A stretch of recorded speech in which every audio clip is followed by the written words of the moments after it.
y a tant d'images dans la tête de Chloé.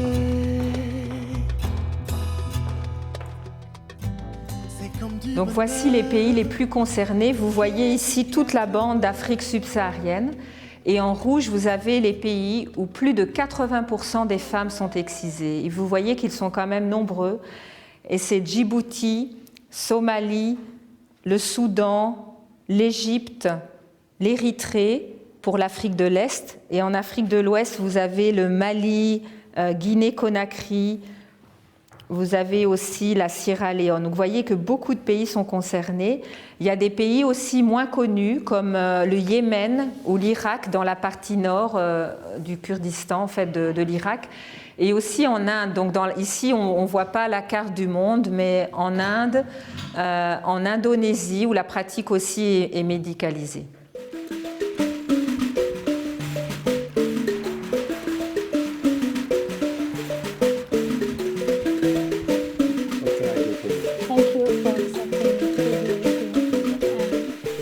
Activists, as you know, campaign against practice female genital mutilation, and I came to know if you have experience of, as you deal with asylum seekers cases, if you have experienced women who seek asylum, their own experience on female genital mutilation. Yeah, it is quite common for women asylum seekers to present a claim that is based on a fear of female genital mutilation. It's been present in the asylum process for more than 10 years, and a number of women have been granted refugee status based on their fear that they might be subjected to FGM or their daughters. Une femme issue de la communauté qui a subi l'excision, qui parle de l'excision, on considère c'est comme si c'est une trahison, c'est comme si tu es en train de trahir vraiment ta communauté. Parce que l'excision est considérée au niveau de la communauté comme un tabou, c'est-à-dire un tabou, un secret où les femmes qui ont subi ne doivent pas en parler. Donc dès que tu parles, ça veut dire toi tu as violé vraiment les secrets vraiment de la communauté.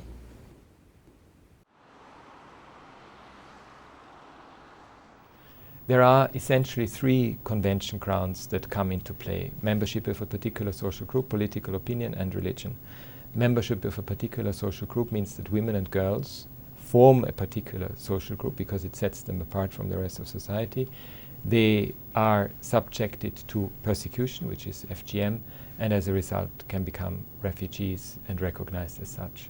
Political opinion means that women and girls who do not want to be subjected to FGM would actually challenge the existing order and the existing traditional practices, and sometimes as a result be opposed to that and suffer discrimination and ostracization and other stigmatization, which means that as a result political opinion can also be used in some of the cases.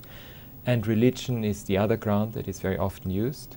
Religion means that although no religion in the world would actually consider FGM an acceptable practice, there are nonetheless some religious leaders who use it within their communities as part of their teaching. And if you oppose that teaching, and if you actually say that has got nothing to do with that religion, you may again be able to invoke religion as a convention ground in such cases.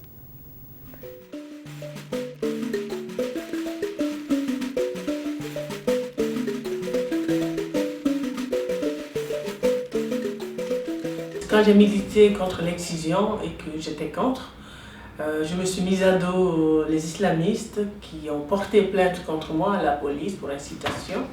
Et donc, 2 fois, la police a débarqué chez moi pour me rechercher. Et ma vie était en danger, je ne pouvais plus rester chez moi, c'était invivable, je ne pouvais plus vivre chez moi. Donc du coup, j'ai dû me séparer de ma famille et j'ai fui mon pays.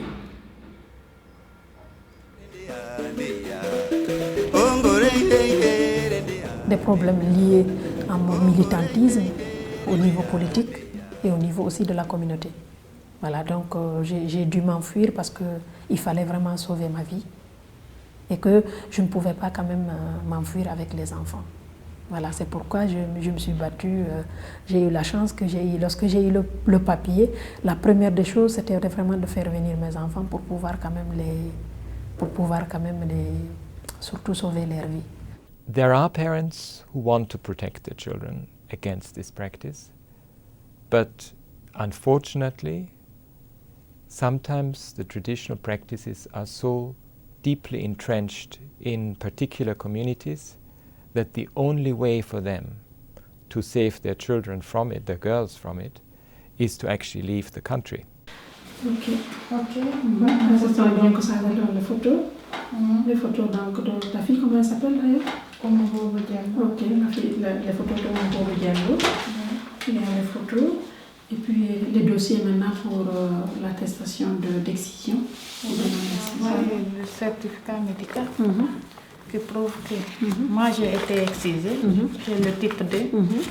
Et pour ma petite fille qui n'a pas été excisée. Ok, qui est encore intacte. Qui est encore intacte. Donc je suis là pour la protéger. D'accord.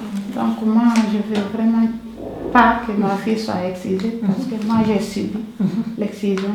C'est un effet sur moi jusqu'à nos jours. Je ne vois quelque chose de positif sur ça. Quand une petite fille qui n'a pas subi l'excision, elle est souvent humiliée, elle est souvent mise hors de sa famille.